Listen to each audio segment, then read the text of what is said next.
Hello, everybody out on YouTube. This is Michael, the Geek for Life, with another one of the Eaglemoss Star Trek Starships collection, and this is issue 10, the Borg Sphere, our first Borg ship of the set. Alright, so here it is. It's a little, well, not so little, but the large black and green golf ball, which is pretty much what it looks like. Granted, there's not too much they could have really done with it. I mean, that's what it is. That's what a Borg sphere is. It's just a ball. The detailing on it actually pretty good. It's very textured. It's got green sprinkled through it a little bit here and there, so it's not just a monotone black ball. As far as the base, it's not too bad. It does peg into the bottom there. I'm assuming that's the bottom because it looks identical on the top.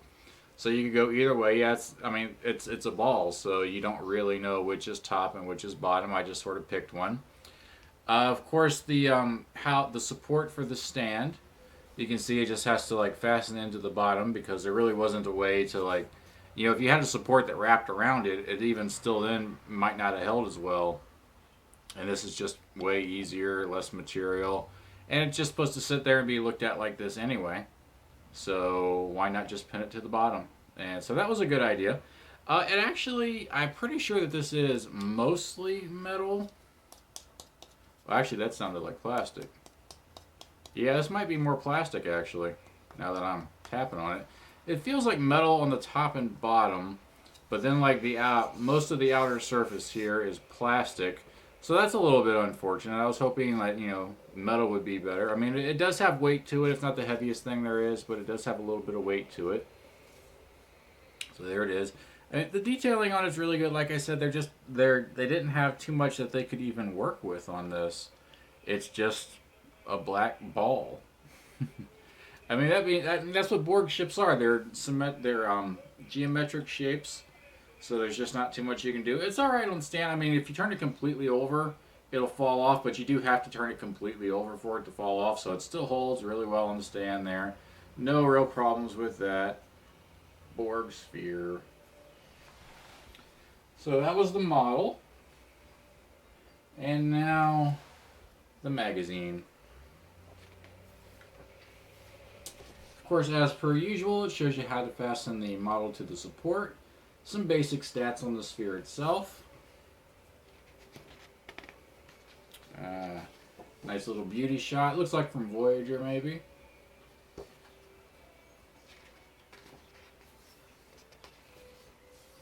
And some more images.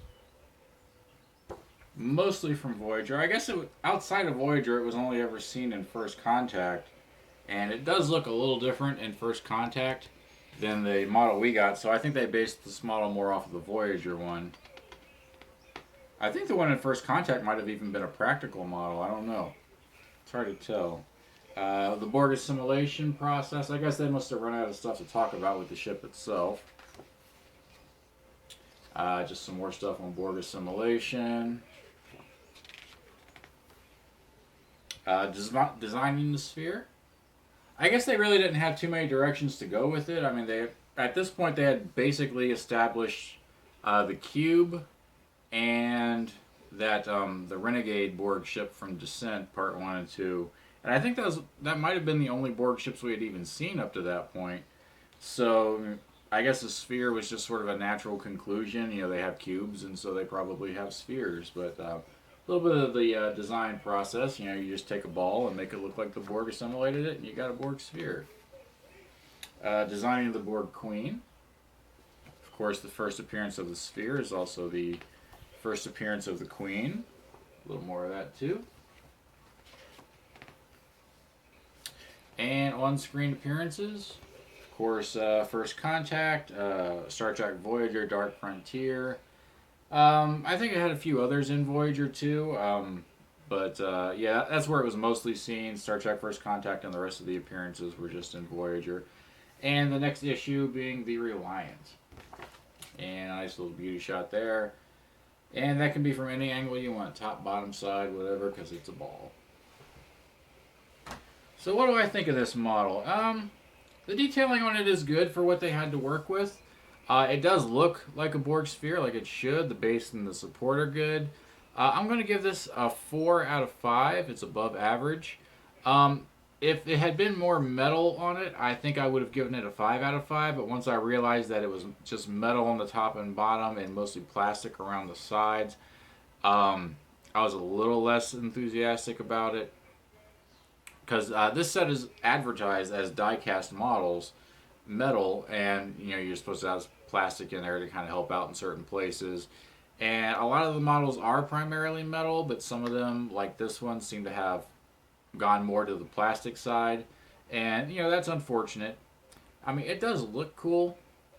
Definitely if you have a collection of Borg ships, this has got to be in there. So I guess that's it. I'm going to give it a 4 out of 5. It's an above average model. And I guess that'll do it for this one. This is a nice short video. Um, if you like this channel, if you like this review, feel free to subscribe. Hit the like button, leave a comment. I'll be sure to try to get back to you. Depends how many people leave comments, but I've been pretty good about getting back to people. If you would like to financially support this channel, which I do recommend, and a good way to do that is not just for this channel, but any channel that you like. A good way to do that is through the advertisers. Those videos you see play at the beginning of a video, if you could just let those play at least 30 seconds, or maybe watch the whole thing if it's not 30 seconds long. And also those little banner ads you see at the bottom, if you see one of those pop up, you just click it. And in both of those instances, the advertiser will send a little bit of money toward the YouTuber whose video you just did that to. And it's a great way of helping out the YouTube community financially without having to dip into your own pocket. You get to keep all your money, and we get a little bit of money from the advertisers. So it's just something to think about. It is something I've started doing for the YouTubers that I like to try and help keep them around a little bit longer. It's just a few cents, but every little bit helps, and it adds up. So I guess that'll do it. Thanks for watching, and I'll see you next video. Bye-bye.